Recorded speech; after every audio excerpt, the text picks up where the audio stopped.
Welcome to electronicsforyou.com's DIY project videos.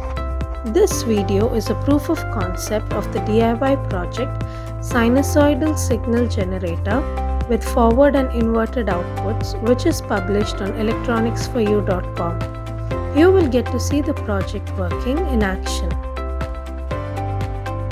Seeing that this project works would give you the confidence to invest your time and energy in developing it.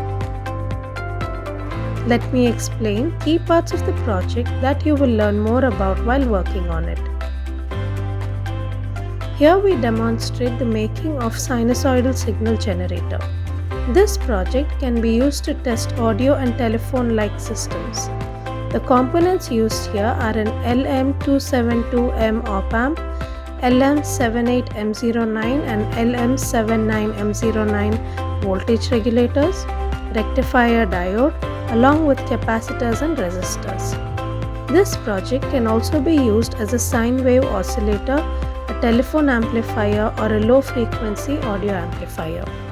Interested in making this DIY project? Refer to the URL below for the complete circuit diagram and detailed project overview.